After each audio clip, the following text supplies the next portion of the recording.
let's compare Apple's AirPods Max against these dollar store knockoffs.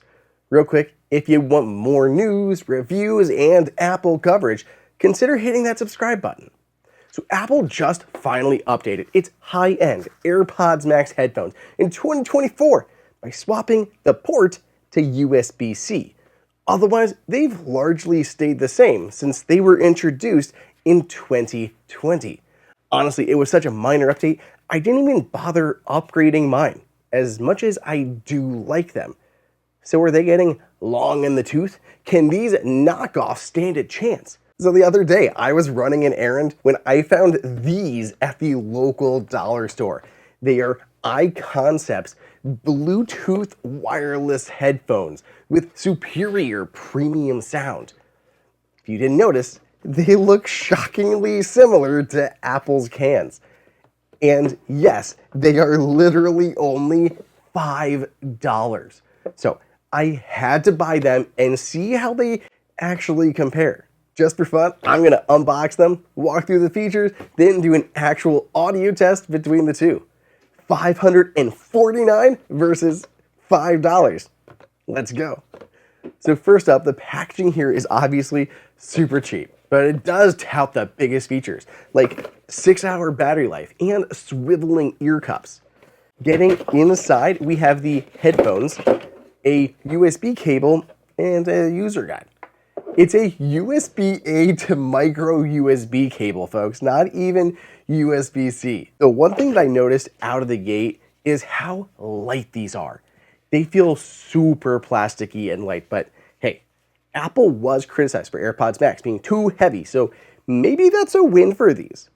The dollar store cans are silver and white, which does match the silver AirPods Max. Of course, I happen to have the space gray, so it's not, an exact compare here. I do wish I had the silver for this compare. That light color has started to grow on me. AirPods Max come in purple, blue, midnight orange, and starlight right now. Let me know in the comments which of these new colors is your favorite. So the top part of these headphones, while it looks like Apple's, is all plastic. It doesn't have mesh or any sort of fabric on the bottom. So I'm really curious at what that'll do for the comfort of these. The ear cups do swivel, as the box foretold, but they're super plasticky feeling as well. My guess is with extended use, these will start to get really hot on your ears. Regardless, they were $5, so if they sound decent, I'll call that a win.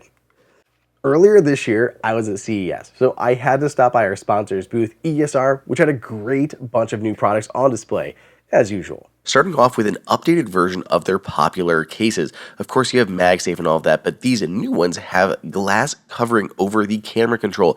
It is super smooth and gives you just the same feeling as not even using a case at all, or even using Apple's cases. It is super reactive, smooth, responsive, like everything that you want a camera control cover to be. Plus, my favorite version of these ESR cases has that stash stand built in to the camera ring for some added extra features. I love that they've updated these in both the hybrid and their classic cases. Next up, they have their 3-in-1 charger. This is just always a hit. So if you haven't seen their latest version, it does include Cryo Boost. You can see the light actually as I remove the phone. That means that fan has been going and it cools your phone, active cooling to help keep it lower temperature to improve charging performance.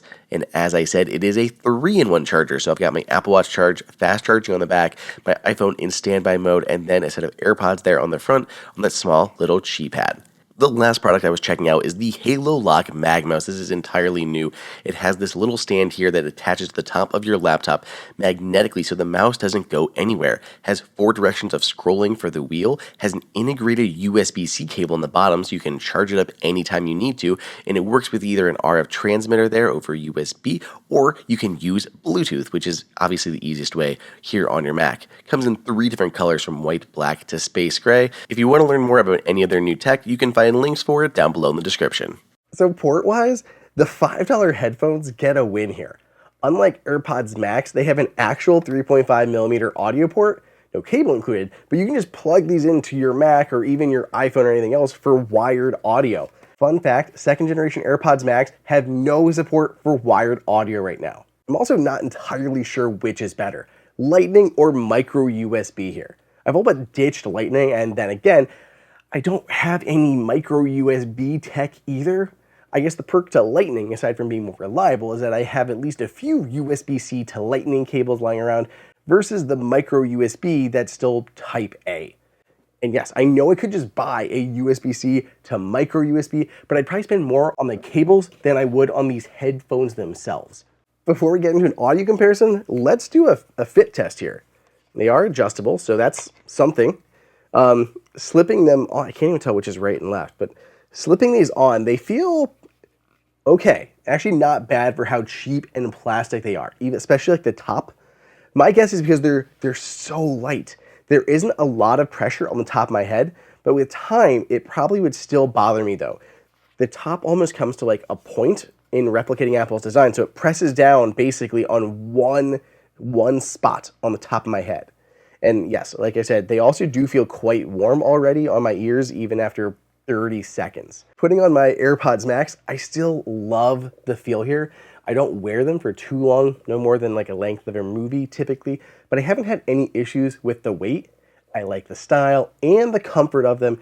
After 4 years, you can see the mesh at the top is starting to slightly sag, and maybe a little bit, but honestly, they've held up really well. Apple also has way better physical controls. You have like the digital crown to adjust volume. It's very pleasant. The $5 ones have these buttons, which does make it, I guess, easy to jump between tracks, but the molding on them is just so atrocious. Well, okay, I guess now it's the moment of truth, so let's test audio quality. I've been trying a lot of music on here. I've tried my usual, like rock, pop, even the new Wicked soundtrack just to see, and they're pretty abysmal. Like bad. If you care about audio, you'll just hate them. AirPods Max sound so much larger, fuller, and have bass, let alone getting like fancy things like spatial audio. These just sound like they have a super tiny, cheap speaker in them, which they do. Seriously though, I can't get over how close these resemble AirPods Max and only cost $5. If you're buying these at all, you're buying them for clout and not for audio quality by any means. I can point you to a dozen other better over-the-ear headphones for 20 bucks that you can get over these that will sound better. They just won't clone the AirPods Max look. But if you walked past me on the street wearing these, I wouldn't even second guess it. I just assume you had on AirPods Max. They won't hold up to close inspection, but to a casual glance or average user, no one's gonna be able to tell. I can easily sit here and tell you how many ways AirPods Max is better for roughly 100 times the price. They should be. But you know what you're getting in either situation, whether you're going with AirPods Max or these. So yeah, don't buy these unless you really want the AirPods Max look for as cheap as possible. If you want recommendations on legit cheap options, let me know in the comments and I can provide some for you. Otherwise, subscribe and I'll catch you all in the next video.